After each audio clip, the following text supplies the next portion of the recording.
దేవుడు మనతో అని ఈ సమయంలో మాట్లాడినాడు. మరొకసారి దైవజనులు ఆ, ఈ టెక్నికల్ ప్రాబ్లం వల్ల దైవజనులు మన ముందుకి చాలా కొద్దిగా ఆలోచన వస్తుంది. ప్రతి ఒక్కరు గమనించండి ఈ ప్రోగ్రాము, ఇది ఈ యొక్క కూడిక అనేది ప్రతి ఒక్క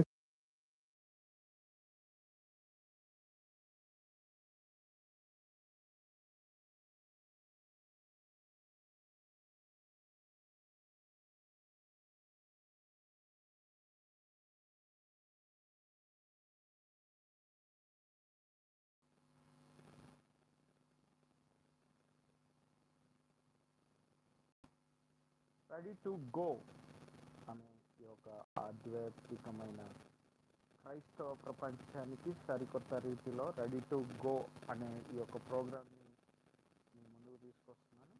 దైవజనులు మన ముందుకి రానున్నారు. దైవజనుల ద్వారా మనం కొన్ని పాఠాలు నేర్చుకుందాం.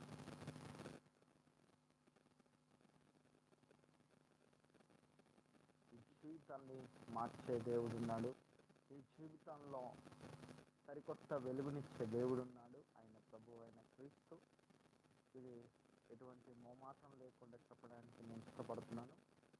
ఎందుకంటే మనము ఈ భూమి మీద పుట్టిన మొదలుకొని చనిపోయేంత వరకు లోకంలో ఉన్న పాపిష్టి మలినాన్ని మనం అంటగట్టుకొని మనం జీవిస్తూ ఉంటాం.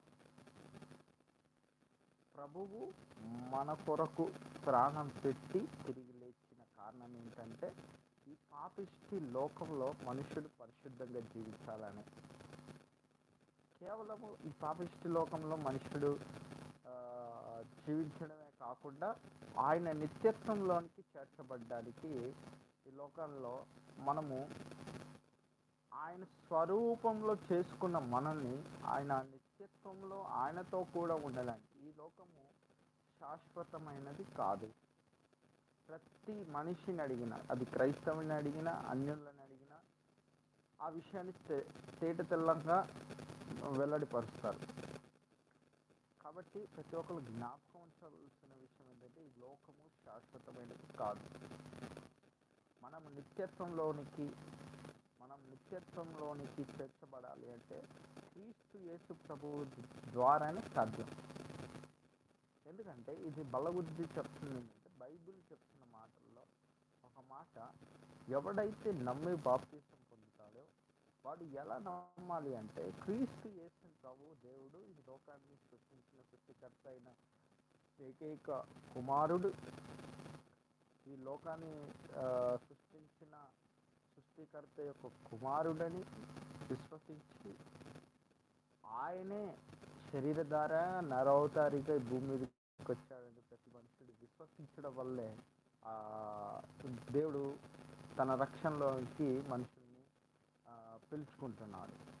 ఆయన దేవుడిని నమ్మిన ప్రజలు ఎప్పటికి కూడా తోలిపోరు. ఈ సమయంలో మన ముందుకి దైవజనులు వస్తున్నారు. అన్న ప్రైజ్ లార్డ్ అన్న.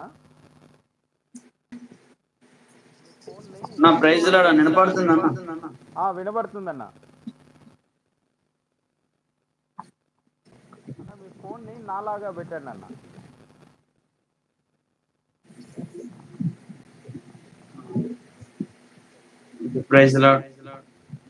ఇలా బాగున్నాను. మీ ఫోన్ ఇలా పెట్టండి.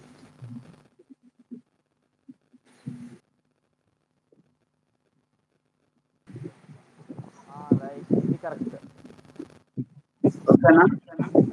ఓకే అన్న, ఓకే అన్న. మీ పేరు నాకు తెలుసు. మీ పేరు మీరు